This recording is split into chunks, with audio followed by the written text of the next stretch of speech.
Ano pong sinasabi sa death threat? Wala po na mag-ingat po ako. Mag-ingat po ako sa pagpunta ng Senado. Mag-ingat. So alam nitong nagbigay ng death threat na magkakaroon tayo ng hearing. Opo. Nung po pang ano po, nung pong bago po kayo nagpatawag ulit ng hearing. Nung September 12. Tapos po na ano po na move po sa September 18, di po pa bago ho ngayon today. Okay. I will coordinate with the PNP, COMSEC. Siguro coordinate tayo sa USAA para bigyan ng security si ma'am. Para masiguro makawi siya ng maayos sa bahay niya. And then, Salamat. and then kung kinakailangan, we will coordinate with the PNP. Mabigyan siya ng security 24/7. Salamat po. Okay na po. Grabe naman kung sino kasi inyo. Sir, please stop talking. Please stop talking, sir. Bastos ka, sir. Naghihiring kami dito tapos nagsasatsatan kayong dalawa. Hindi na pumunta rito yung boss mo eh. Tapos ganun pa ginagawa nyo. Kanina ka pa. Huwag ganun.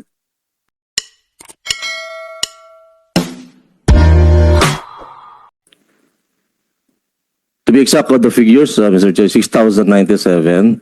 And I understand these agents are the former agents who were operating under the old system, the legacy. They are the former agents? Yes po. Andito ba yung mga former agents?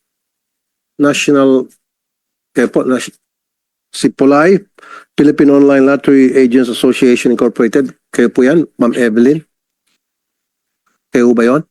Mr. Chair, to my understanding, there are existing 6,097 lotto agents now compared to the 6,500 na dapat po nagkaroon. Tapos yung 2,000 po na supposedly meron silang bagong machine, hindi po sila nabigyan ng mga machine kasi wala pong machine.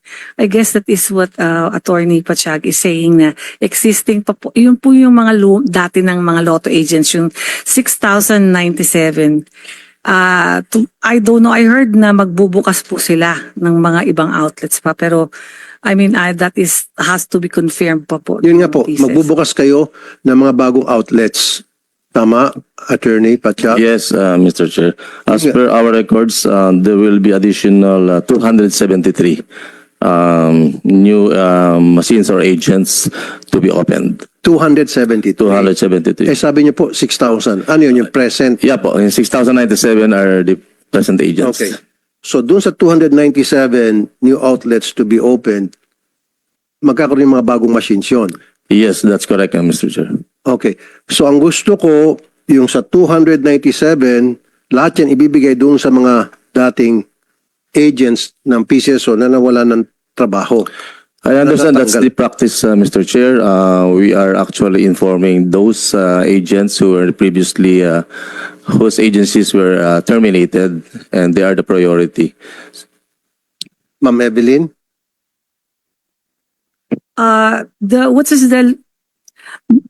Mr. Chair, the lotto agents in Mindanao, Vismin and Mindanao, has been requesting me to relay message to them that they have approached their branch manager in asking as to when they're going to have their machines because they're still holding on, no? Kasi ayaw pa po nila, gusto talaga nila magbukas pa. Pero yung mga branch managers po yata, they were not informed na talaga pong magkakaroon din sila ng machine and they don't like to accept. Pinag-a-apply po sila ng bagong parang application po and pababayarin po sila ng 2,500 ulit para parang bagong application po yung gagawin sa kanila.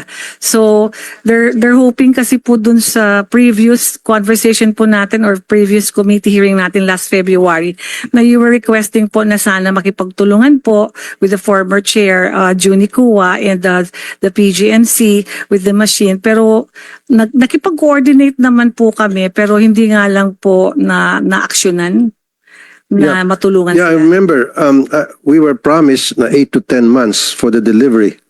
And yung calculation that was supposed to be October to December, yung maging delivery. And so, ang akin dito, Attorney Pachag, kailangan maibigay lahat doon sa mga nawala ng franchise or nawala ng outlet. Every single one of them, one of those na sabi niyo 297, maibigay sa kanila. So sabi niyo, yan ang ginagawa niyo ngayon. Bakit wala nakarating sa kanila? Wala mga abiso. I understand, Mr. Chair, out of the 273, Oh, exactly 273. 273 po. 273. Out Okay. of which 207 were actually issued the order for the installation, and the 20 remaining are subject for cancellation. May mga technical defects po kasi itong new machine as reported. And there are pending 46 new terminals for installation are pending. As of September 23, Mr. Chair. Okay. Ma'am Evelyn?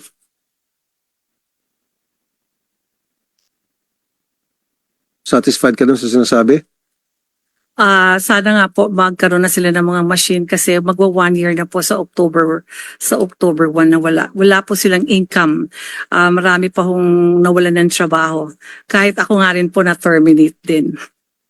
So kailan talaga, Attorney Pachag, may gagaranti ninyo na may di-deliver na po yung mga new machines dun sa mga dating lotto operators na nawalan ng pwesto?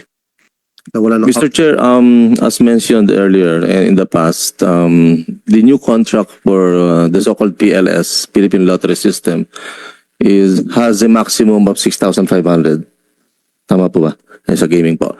And as reported also, yung minention ko po kanina, 6,097 ay nag-ooperate, and ito pong 273 nga yung forthcoming for installation, or 207 have already been installed with machines.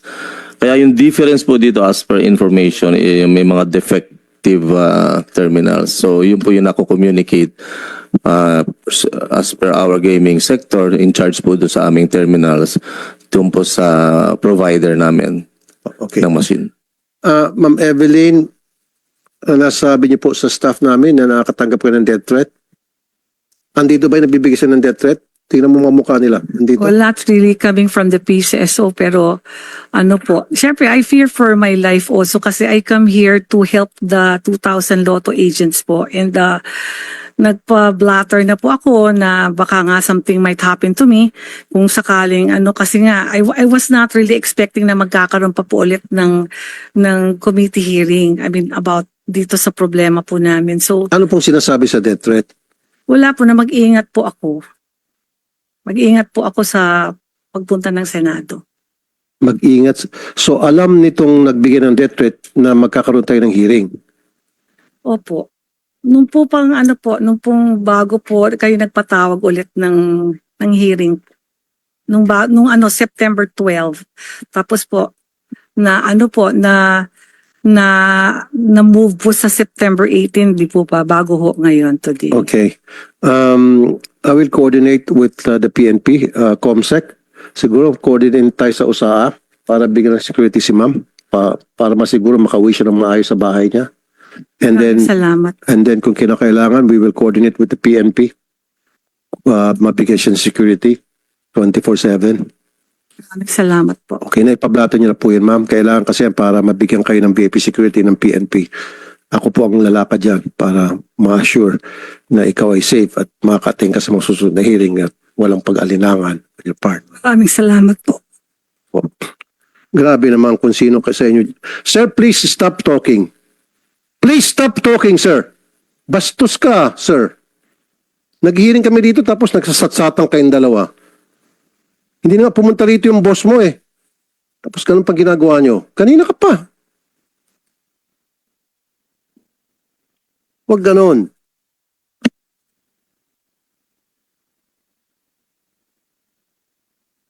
Lahat sila tahimik kayong dalawa. Kwentuhan kayo ng kwentuhan. Parang binabaliwala nyo itong hearing na to. Anong pinagmamalaki nyo? Wala, Mr. Chair. Wala po. I'm sorry, Mr. Chair. Kung hindi, ikukontempt kita. I'm sorry, Mr. Chair. My Don't apologies. do that again.